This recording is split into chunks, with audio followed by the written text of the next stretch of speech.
Hey, starting a youth ministry is easier said than done.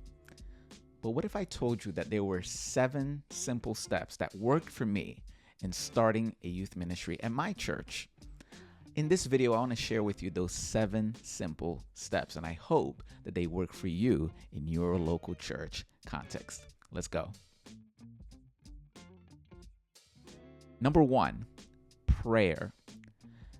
Prayer is kind of like the water that you water a seed with or a plant in order for it to grow. I've tried to start countless ministries before in my life, and they never really worked out because I never bathed them in prayer. So here's what I want to suggest to you. I want to suggest that before everything even starts, that you go out there and that you find in your local church the pastor of your church, that you find some key church members that you know and trust and that see the relevance of youth ministry. And I want to invite you to start praying with them before everything begins. Bathe this idea of starting a youth ministry in prayer, because without prayer, nothing could ever succeed for anything that we try to do. So I want to suggest that you start with prayer. That's number 1. Number 2, I want to suggest that in your context, you start trying to build a momentum. What do I mean by that? Surely, some people in your local church have been impacted by the power of youth ministry before. Could be some of the people that you're close to, could be some people in your local church that you might not be too connected with. But I want to invite you to find those individuals, and I want to invite you to start meeting with them regularly.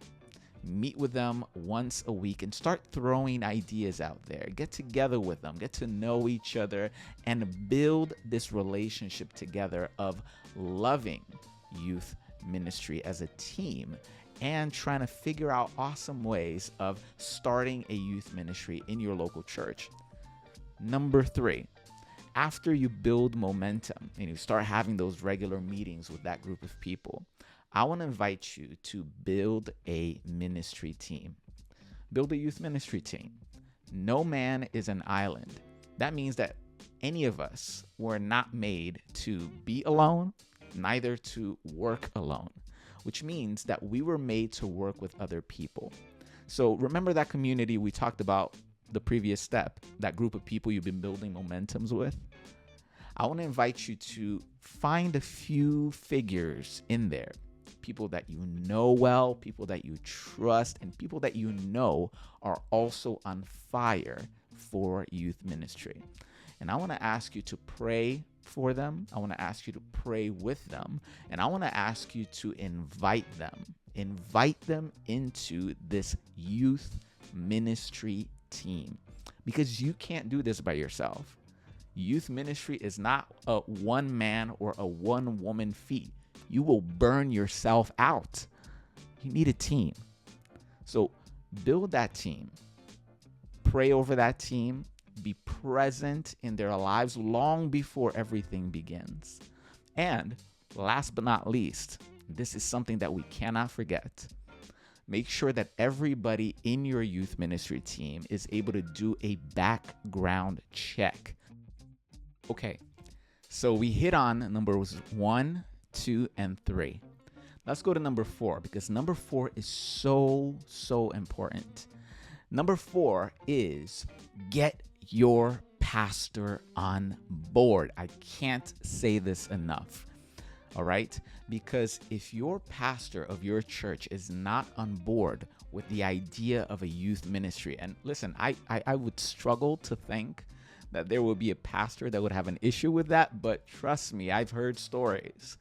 So make sure that your pastor is on board, because your pastor being on board, he or she, their support speaks volumes. Okay, whenever you as a youth leader show up to like these church committee meetings, or you try to pitch some kind of a project, some kind of an event, some cool activity for the young people, listen, you want that big ally on your side, okay?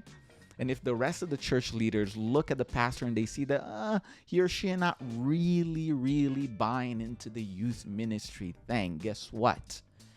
They're not going to go with it. Okay? So make sure that you get your pastor on board.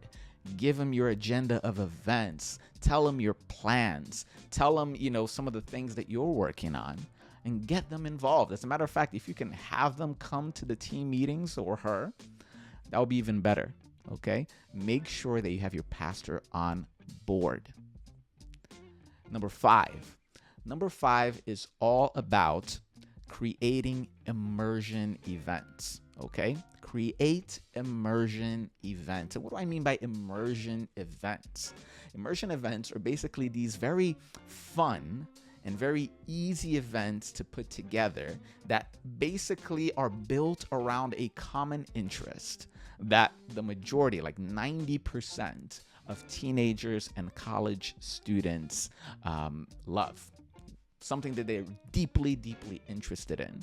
It might be movies. It might be superheroes. It might be a party. It might be some kind of a fundraiser for something, okay?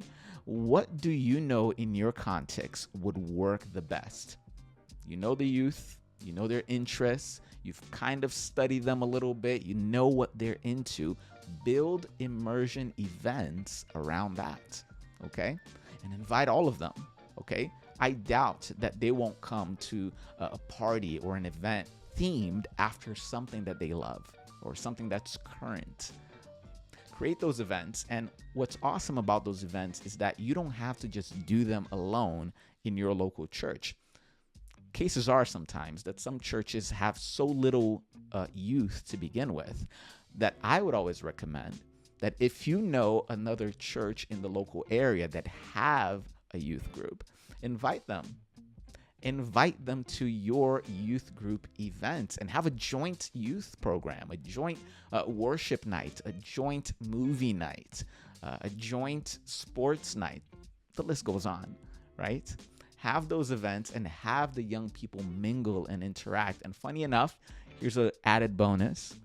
Sometimes the young people in your church that struggle to get along or to talk or to get to know each other because they're a little bit too shy, sometimes when you bring outsiders into their home, right, their home church, their home base, for example, they tend to loosen up a little bit more with the people from their home church. Why? Because they have that whole us versus them sort of thing. Like, who are these guys, these outsiders, these foreigners coming in here? Okay, so that's just a bonus. You never know. It might be something that helps the youth of your church. Next up, now this is very important as well. A ministry is only a ministry if it does the job of communicating Jesus to people and getting people to accept the love of Jesus. That's the only way that a ministry stays a ministry. All right? Because if a youth ministry, for example, is not passionate about going out and connecting with people in the community, I'm talking about people that don't come to your church, young people that don't come to your church. If your youth ministry is not enamored with doing local missions into the community, then what's the point of youth ministry? Youth ministry would just be a local club for all of the young people that come to your church so that they have something to do. All right? You as a youth leader will be no more than a glorified babysitter and nothing but. But that's not where youth ministry stops. That's not the end of it. All right? We are called to reach other people for Jesus. All right?